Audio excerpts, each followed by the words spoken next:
Shalom peuple de Dieu, ici votre humble serviteur, le prophète Regan Molopwe. Soyez le bienvenu dans votre émission Cache-toi Parole. Cache-toi Parole, c'est une émission qui édifie et une émission qui nous met à l'aise pour éviter des malaises chez nous, à la maison, là où nous sommes en train de partager la parole de Dieu, pure parole des dieux.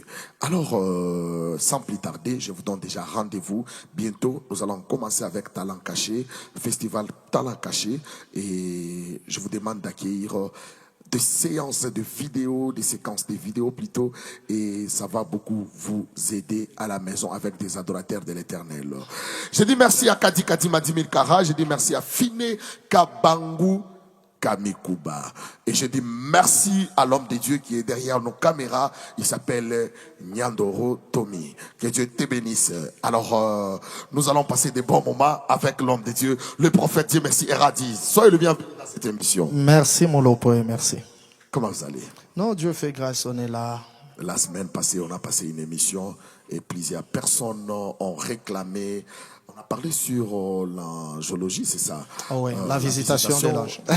C'était Je sens que ça crée des problèmes ça déjà. crée beaucoup de problèmes et les gens nous ont tellement contactés pour cette émission. Nous allons lire quelques questions peut-être à la fin de notre émission. Alors, aujourd'hui, nous allons partager un bon moment. Prenez vos carnets, prenez vos bics et vos agendas, enregistrez cette émission, partagez, mettez sur vos stories, mettez sur vos statuts et sur vos pages Facebook et TikTok. Et que le bon Dieu vous bénisse. Prophète Dieu merci Radio Jour, nous allons parler sur quoi? Nous parlerons d'un message très pertinent, compliqué. Mais nous allons broyer la tête du crocodile pour que tout le monde soit capable de consommer. Nous parlerons d'un thème intitulé « Au prix de ». Alors, bien-aimés dans le Seigneur, nous allons parler sous notre thème qui est intitulé « Au prix de ». Au prix de, c'est avec le prophète Dieu Messie Eradi. Il est là. Qu'est-ce que vous voulez dire par là? Là, d'abord, nous allons lire dans Josué 6, 26. Josué 6, 26, vous allez lire ça à la maison. Maudit soit devant l'Éternel l'homme qui se lèvera pour rebâtir cette ville de Jéricho. On jettera le fondement au prix de son premier-né. Et il en posera le porte au prix de son plus jeune. Ok, rapidement. Moi mon problème est Molopwe, c'est au prix de. Au prix de. Jéricho, c'était une ville. C'était une ville. Qui était bonne. Qui était bonne. Si vous observez très bien, Jéricho avait 12 sources d'eau. Ok, comment ça? Selon les Écritures. Selon les Écritures, ok. Et il y avait aussi 70 palmiers. Suivez-moi très bien, partagez déjà ce message parce que ça sera très fort. Molopwe, quand Josué est arrivé à Jéricho, il n'a pas maudit directement Jéricho, mais il a maudit Jéricho indirectement. Il dit ceci, maudit soit celui qui reconstruira cette ville de Jéricho. Il a refusé que la ville soit reconstruite. En d'autres termes, il a limité la ville. Indirectement, Jéricho est maudit parce qu'on interdit que Jéricho soit construit. Wow, on dit maudit soit celui qui reconstruira Jéricho. Alors, lorsqu'il posera les premiers fondements, ça sera au prix de. C'est ça mon message. Au prix de. Au prix de son fils aîné. Et lorsqu'il mettra la dernière pierre, ce sera au prix de son fils cadet. Maintenant, je vais poser à Josué 2 ou 3 questions. 3 questions à Josué. La première question est celle-ci. Première question. Celui qui construit Jéricho, c'est quelqu'un d'autre. Ok. Mais il faut le maudire directement. Ok.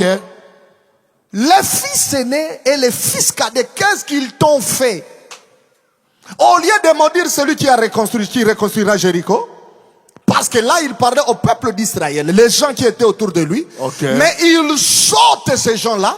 Il dit que ça sera au prix de son fils aîné. Au prix de son fils aîné. Et de son fils cadet. De son fils cadet. Pourquoi les fils aînés? Pourquoi les fils aînés? Pourquoi les fils cadets? La Bible dit ceci. Vos pères ont mangé le fruit vert.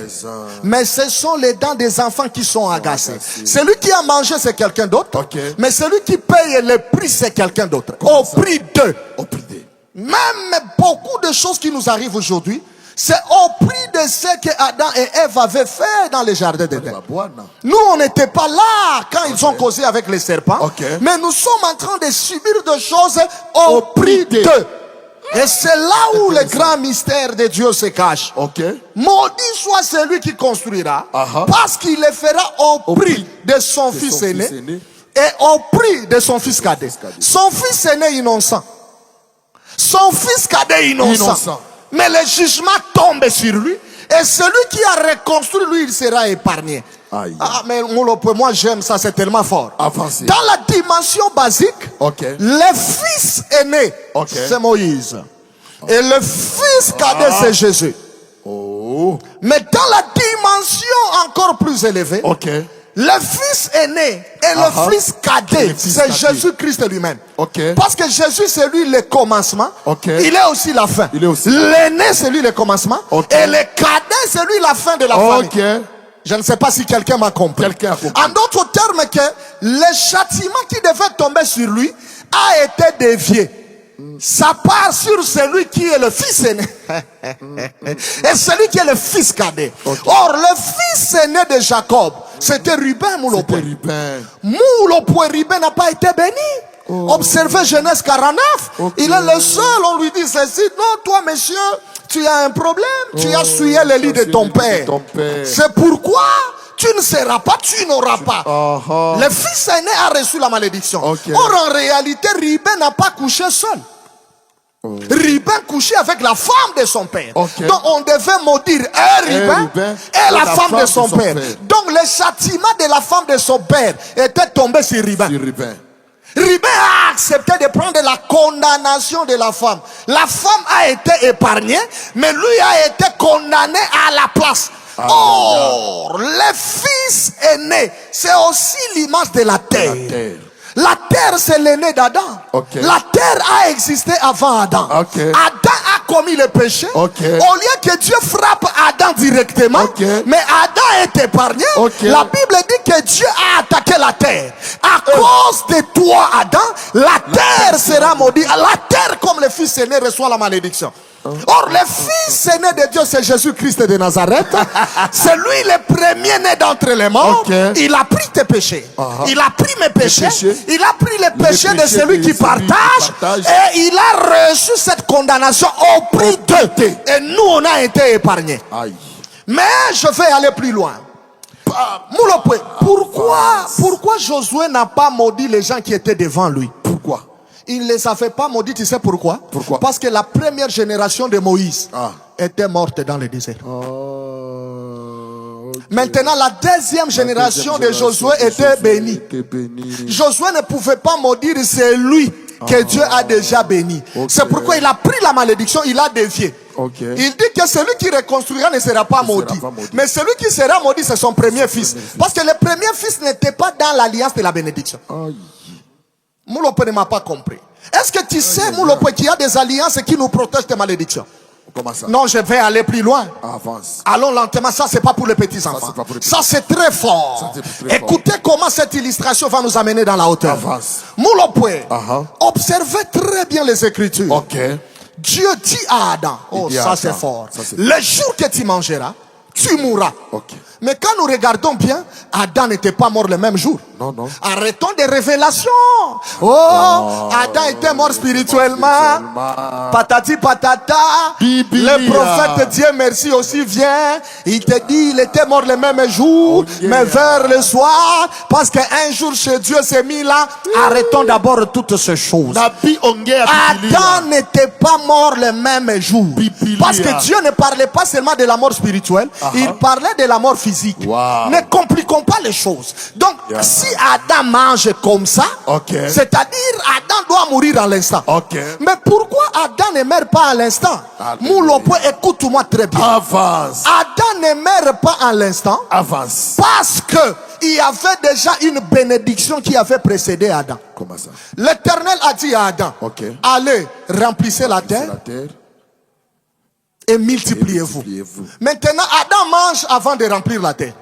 Il mange avant de se multiplier.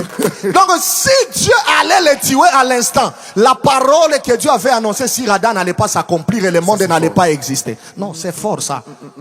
Non, ça c'est pas pour les petits enfants. Ça c'est fort. Quand la bénédiction précède, la malédiction qui viendra après n'aura pas la force. Adam était déjà béni d'avance. C'est pourquoi Dieu était obligé de ramener la malédiction là-bas.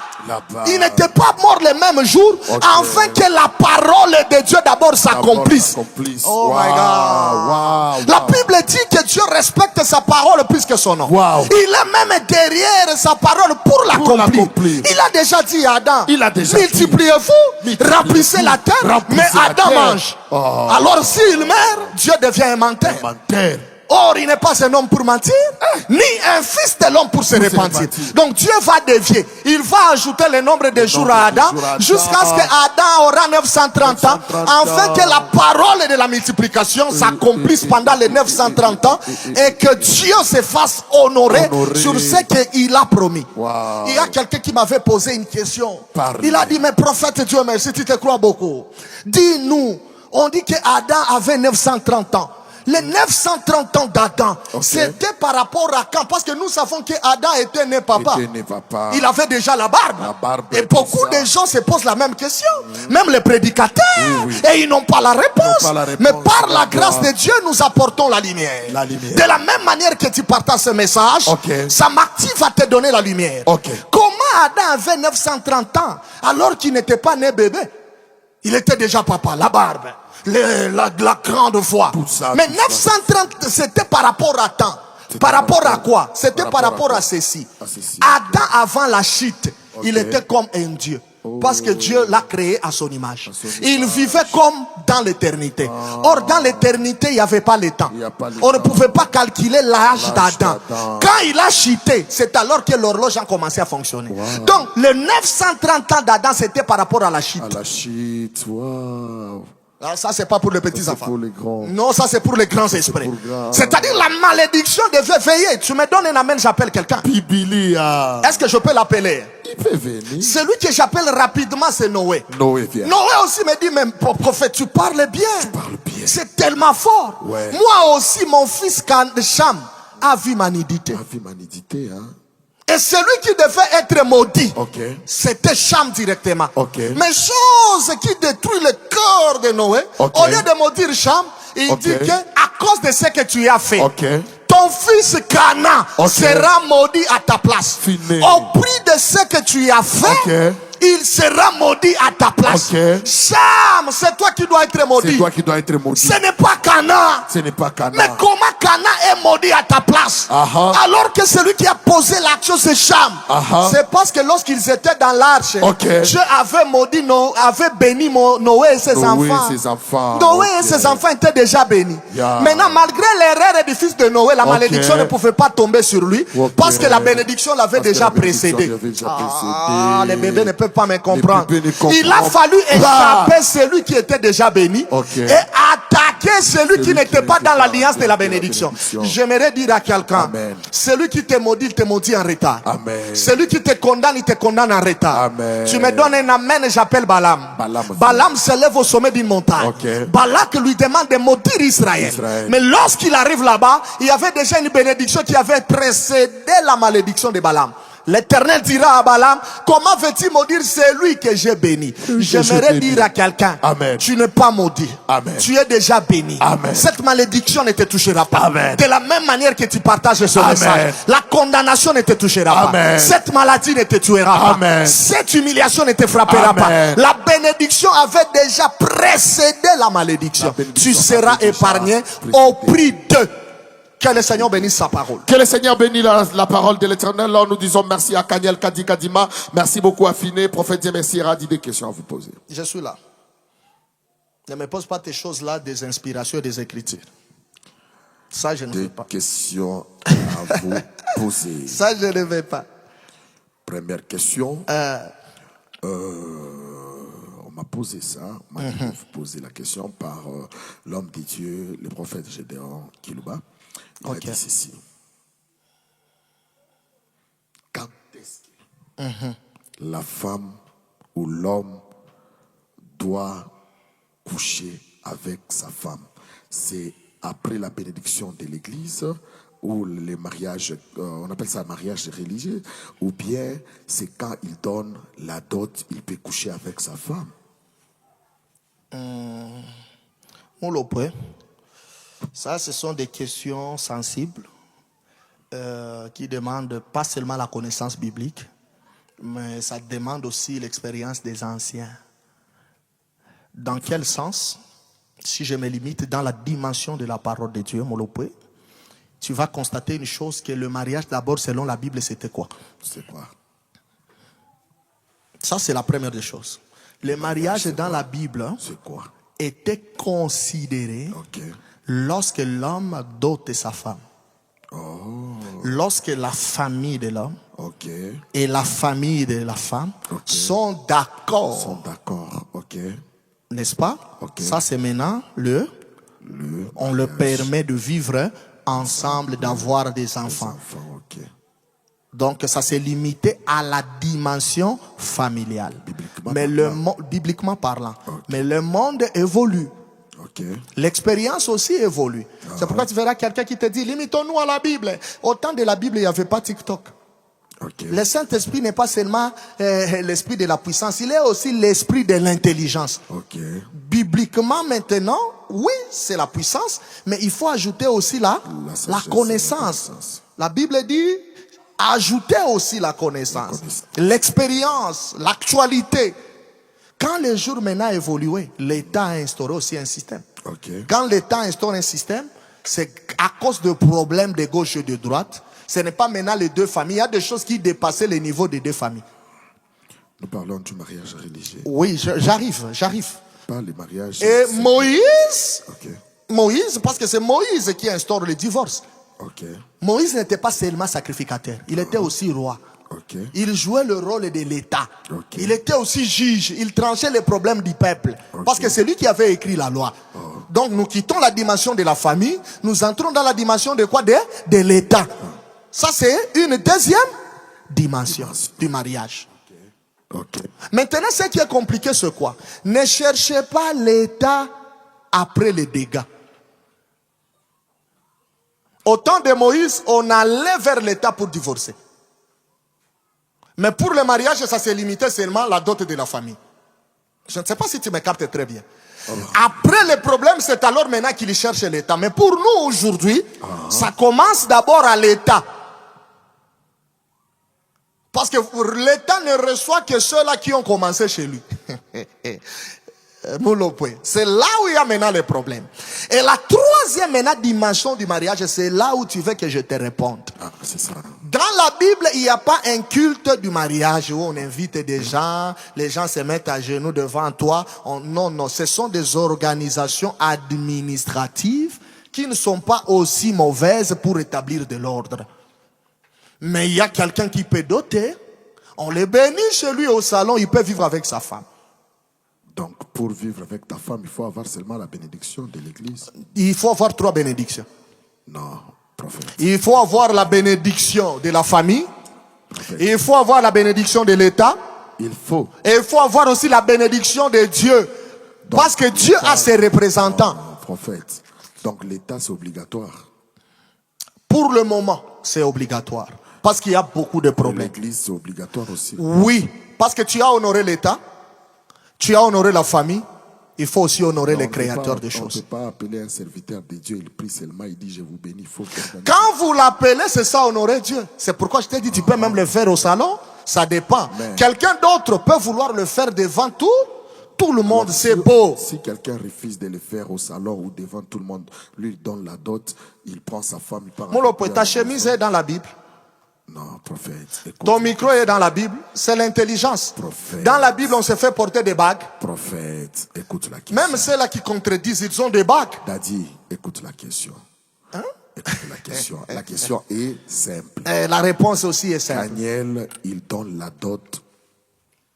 Et il prend sa femme, il part avec sa femme même jour à la maison et il commence à fabriquer des enfants. C'est un péché ou c'est l'abomination ou bien ce n'est pas un Ce n'est péché? pas une abomination, non plus ce n'est pas un péché. Merci beaucoup. Mais attends, je finis ma Non, phrase. merci, Non, merci. la phrase doit finir. Non, merci. Ne On cherchez finit. pas Dieu Non, qu'il on soit finit oméga l'émission. là où il n'a pas été Félicitations, alpha. Prophète. Non, prophète, félicitations. Non. Félicitations. Non, Merci non, beaucoup, non, Kadi non, non, Kadima. Que Dieu vous Dieu bénisse. sera oméga Non, là où il non, a été prophète. alpha. Prophète.